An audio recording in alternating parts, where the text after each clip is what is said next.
Hi, everybody. It's Steve Tarter. Welcome again to another edition of Tarter Sauce here at pjstar.com. And with me today is Roberta Koscielski. I knew I was going to miss your name of Koscielski, the Deputy Director at Peoria Public Library. And Roberta, you've got some great news. The library, which is always doing something. If you're not aware of this library that we have here in Peoria, it's more than just a place, a storehouse of info. They've got programs all the time. Tell us about this. This is the Great American Read. It's tied in with PBS. Tied in with PBS, and the American Library Association offered the opportunity to have libraries put in a proposal for programs they would do to tie in with the Great American Read. And that's the Great American Read will air when? The first premiere episode is on Tuesday, May 22nd at 7 o'clock. And then following episodes will run in September and October. So they kick it off early and then come back to it. And the point of that is to have people read all summer, and vote for their favorite of the books on the list. So what happened is we submitted a proposal. We at Peoria Public Library, there's a team of 4 of us working to put it together. And we submitted the proposal. And out of 223 United States public libraries, we were one of the 50 selected to get a small programming grant and put on programs and get other resources and materials to help us promote the Great American Read and the books. And there's a program on the 22nd of May at the North Branch, Peoria Library's North Branch, with Terry Bibo. We know Terry wrote in this building for many years, a reporter, and she's going to kick it off. What's going on there? Yes, this is going to be Tuesday, May 22nd, starting at 6:30 at our Peoria Public Library North Branch. Now, everyone knows that the North Branch is closed on Tuesdays. Oh, yes. So this will be very special. You'll be in the library. You say everyone knows. I forgot, so go ahead. I'm glad you reminded me. Now everyone knows that the North Branch is closed on Tuesdays, but for this event, it will be open just for this event. So you'll be in the library, in the Mackenzie Room, and be able to watch the premiere episode on the big screen. Oh, okay. Now, this is the same time you can watch it at home, but at the library, you're going to get free refreshments. You're going to hear and talk with Terry Bibo Knight about her favorite books that are on the list of the Great American Read selections. And just, she'll talk about her favorites. You can talk a little bit about yours, and we can start the episode at 7 o'clock, same time as it's on TV. And the idea of the Great American Read is what? To divine the 100 favorite books of this country? Well, a list of 100 books has already been put together. Okay. And it's very diverse. There's books for all ages, primarily adult, but there are books that we read as youngsters too, like Charlotte's Web. Is Winnie the Pooh on there? I would have to check. I have it right here. We'll just throw these things out. Yes, but you can find the list on greatamericanread.org. And you interrupted me, and I lost track. That's what I do here. See, I just break the concentration. So there is a list of 100 books already. So people can check off the books they've already read and maybe get some ideas of things to read during the summer, because there will be online voting for the favorite book. And that's what they'll release in September on the shows they'll there. Have 5 themed episodes, because the 100 books are broken up into themes, like heroes or monsters and villains, or what we did for love. And there's 2 others. Other Worlds is another one. And so celebrities will advocate for their favorite books on these episodes. And then all the while, all of us get to vote, and multiple voting is allowed. So if you really want to push for Winnie the Pooh and it's on the list, then you can vote each day during the voting time period. And this reminds me of something. This coincides with something your library and other libraries have done for years and years, and that's a summer reading program. Exactly. Where it's sometimes looked at for kids, but then again you pick up the New York Times and there's always books to read on the beach, or if you're going to the beach or the cabin or wherever you're going. So summer is a reading time.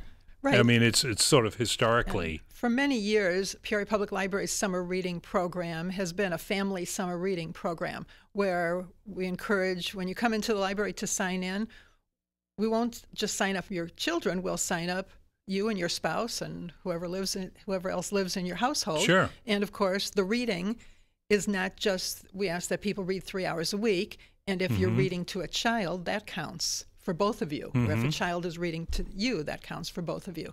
So this is a great tie-in for summer reading. People will be able to pick up lists, a one-page list of the 100 books on the Great American Read List. Roberta, we were talking earlier, and I think one of the things you mentioned, I think was a good point, is books that we read years ago, perhaps in school, were forced to read, or it was the class project, whatever it was. And now you go back and look at them again. There's a different feeling, a different, just sort of a reaction. Different. Right. You experienced that. We're different people yeah. as adults than we were. A little more open-minded, maybe, or not. We've had so much more experience in life since then. And so when we read these books again, even if we had read them for fun in high school or college, read them again, and you get so much more out of them and different out of them. I was talking about a separate piece that I read in high school probably, and then I read it again a couple more times because I was doing an OLLI program on it a few years ago.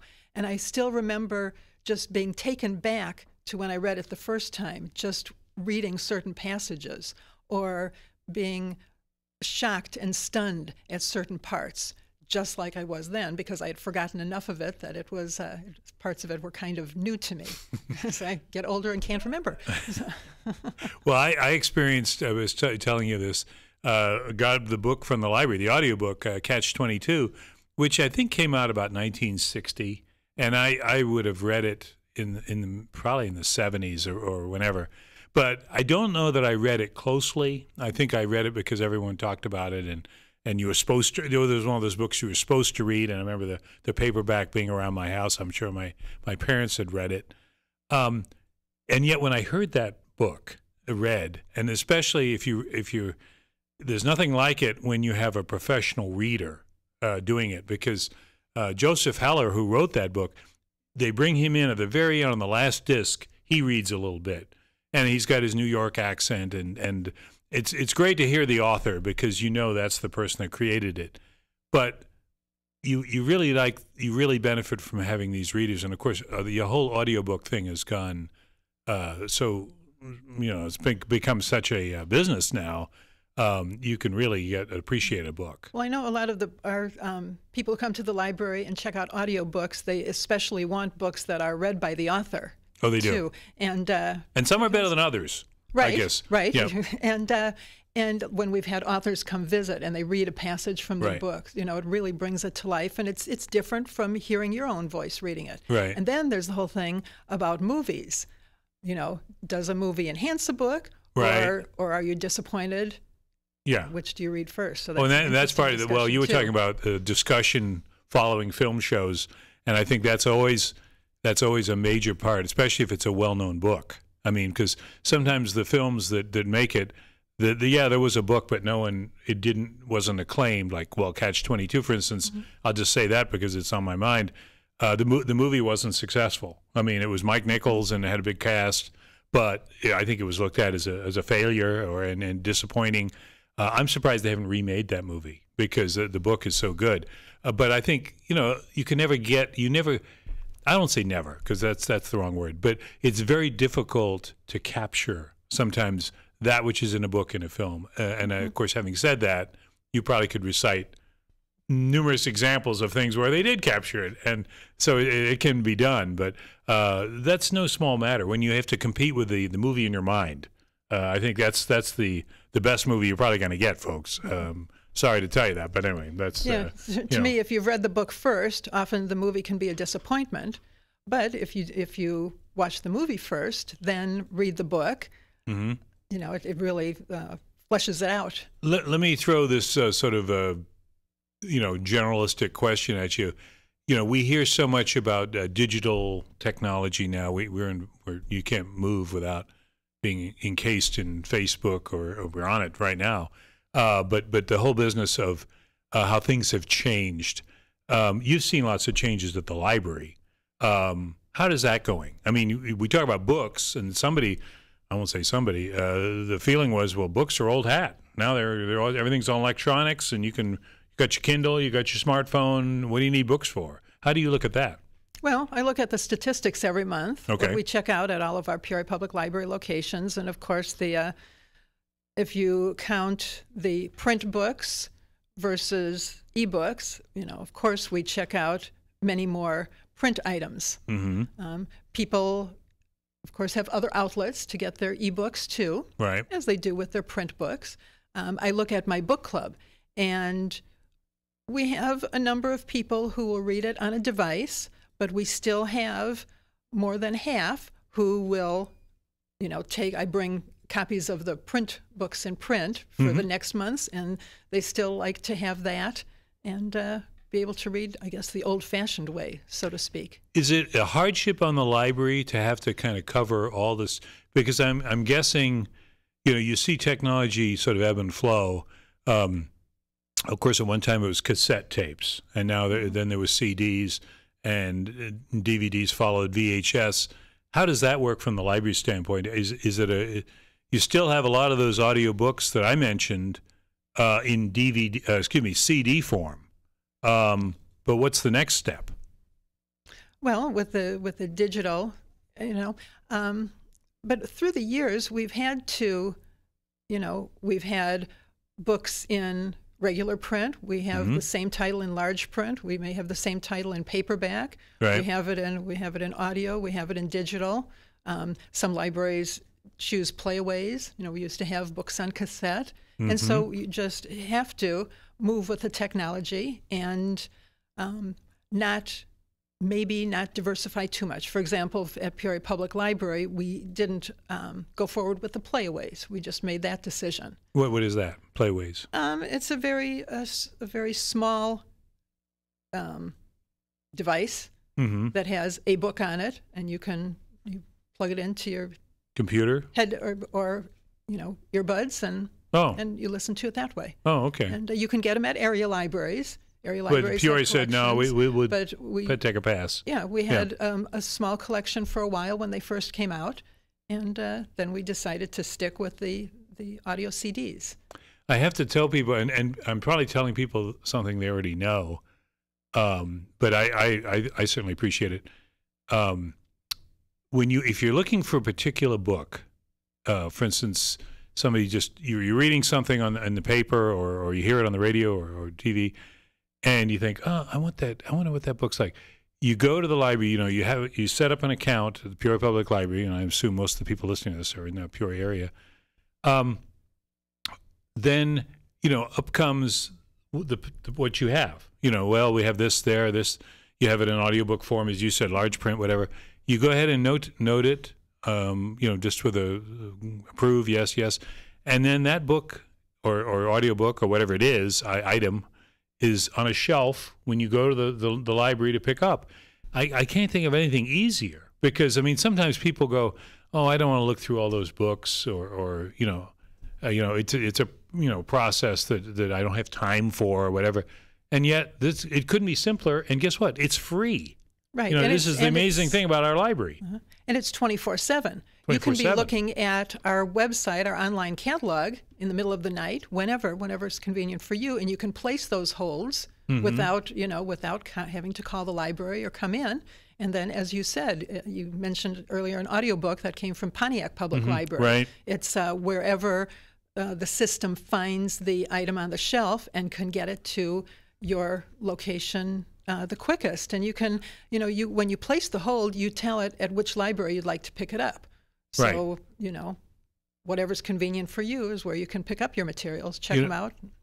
They say we're in the information age, and I'm just thinking, wow, if you want information, you really need to be involved with the library because that's how you can get it.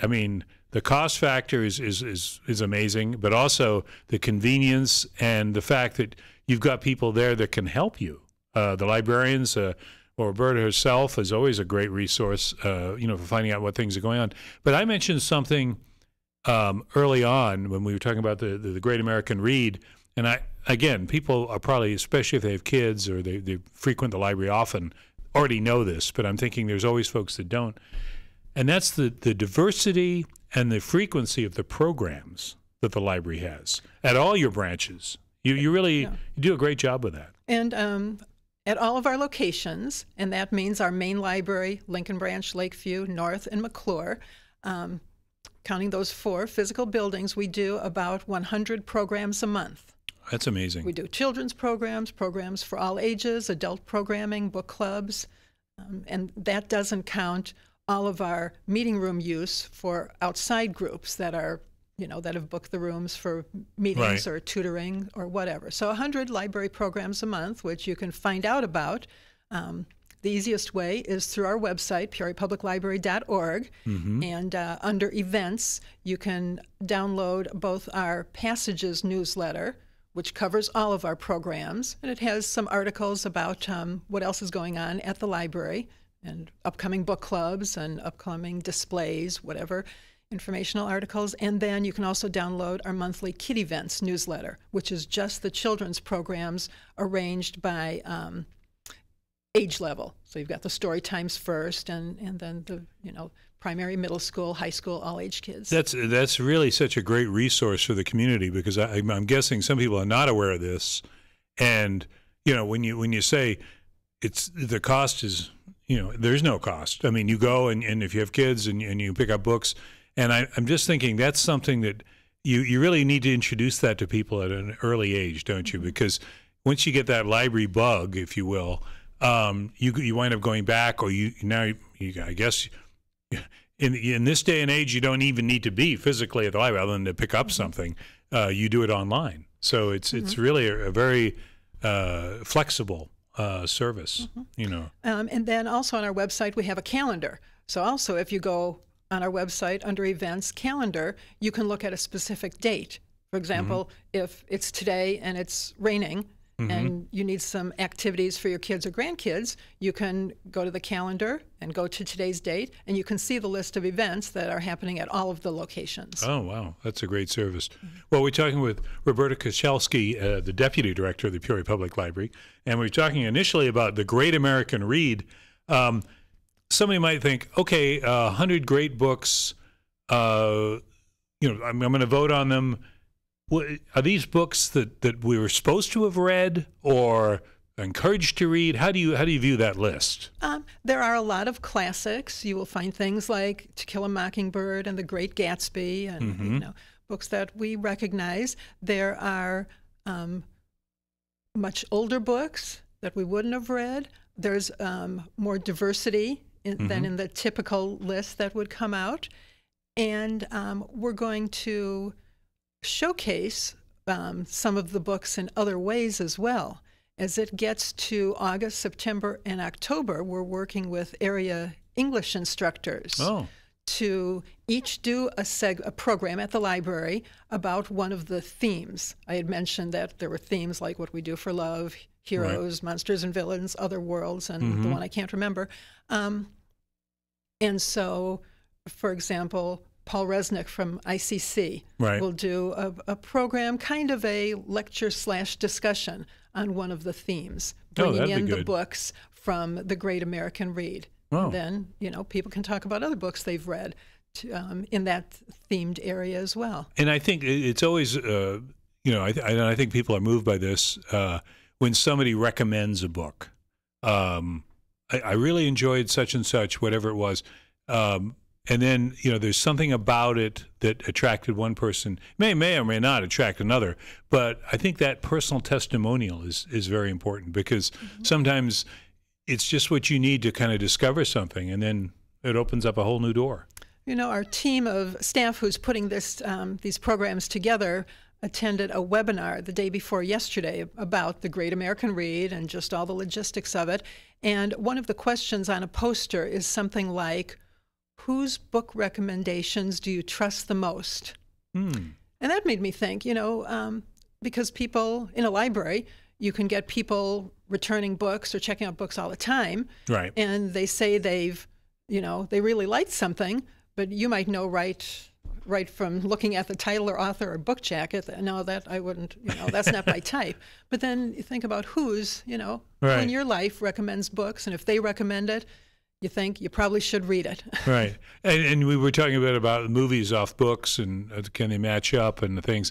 And that's another thing when people say, well, that movie doesn't do justice to the book. You got to read the book. That's usually what you hear. You really need to read the book because the movie, whether it was good or bad, or it was perceived, critically acclaimed, whatever the right term is, the book is different. Oftentimes it takes you to a different place. And, if a movie has to go an hour and a half, as most of them do, it's pretty hard to condense a book, especially a good-sized book, into an hour and a half because it's just a longer thing than that. So we're movie conditioned in this world. I don't know. I should talk. I talk about movies all the time. Well, something else about the list, too. When people were putting together this list, and they had kind of a control group. I don't know if they did 1,000 people who were surveyed, whatever, to come up with the top 100 for the list. Plus, they had some literary experts who made their own recommendations. But with certain authors, if a certain author was listed many times for different books, like James Patterson, he's just listed as, I think they picked one of them, James Patterson books. And the same thing with series like Game of Thrones, for example. That's listed, and so it kind of is a conglomerate of people who like Games of Thrones. Because they know there'll be a following for that. Right. And, So we'll be doing other programs as well. Of course, we're tying in with summer reading program, and then we're going to do a costume parade for young people in September, and then we're going to do a Great American Read, either trivia contest or Jeopardy event. Yeah. So all based on books. On the books, on the list. So and let me throw this one at you. What constitutes good writing? Because I'm guessing that's the common denominator for all the 100 books. Good is probably the wrong word, but it's writing that makes people take notice, it hits a nerve, whatever it is. How do you view that? Okay. Well, and of course, the books on this list of 100 aren't necessarily the best books. They're ones that people have selected as favorites or well-loved books. So I think, as you said, popular in different ways or during different time periods. Sure. And I think so good books for people can be different according to the person. Like you said, it's got to be something that grabs you and keeps you reading it.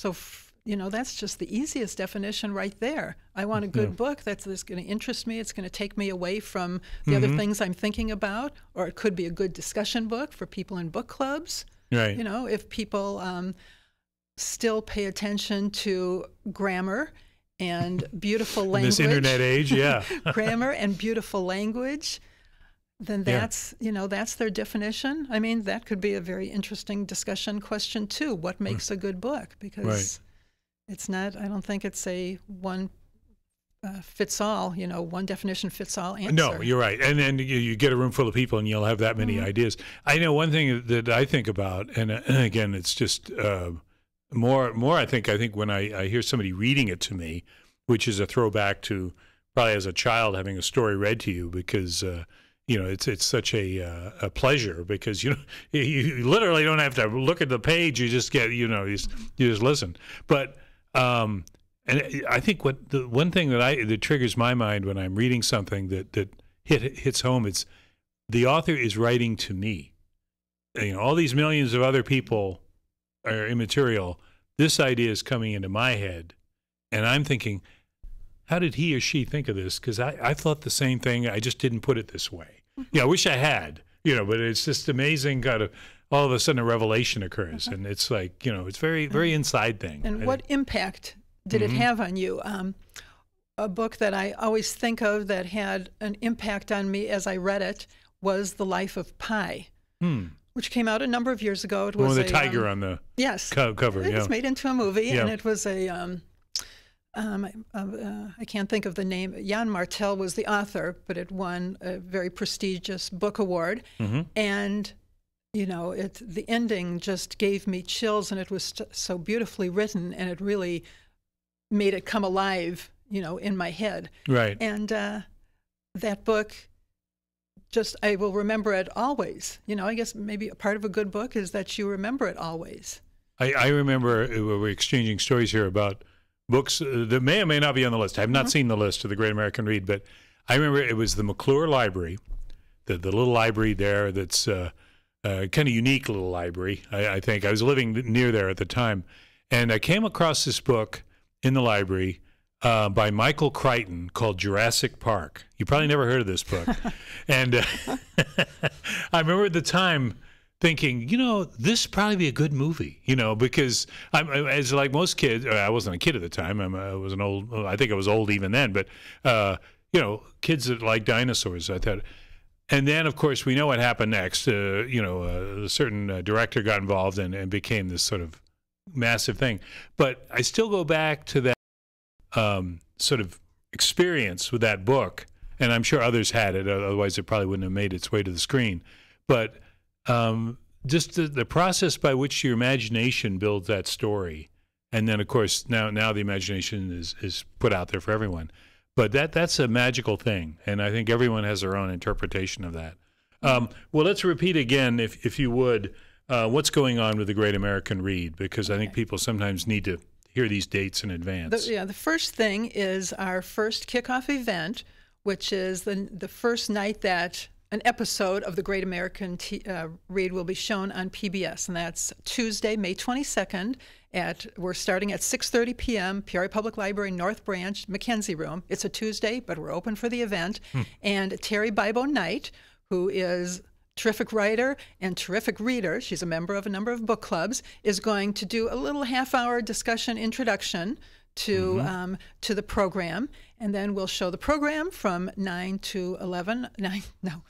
to 9. Sorry, I don't want to stay up. That's when it airs on Channel 47. On TV. But at the library, you will get free refreshments and good conversation about books. Very good. So that's a reason to catch it on the 22nd of May at the library's North Branch, and then you'll probably have all this information there. But for those that don't make it, go on the website or go to the library somewhere and pick up a listing of these 100 books, or is it going to be printed somewhere? Yes, and we will, you can already sign up for summer reading. Right. Summer reading starts June 3rd, and you'll be able to get a list of the 100 books. 100 books, it'll be like in a checkoff format. Okay. And then on the back of the list will be information about where to get more information about the upcoming events.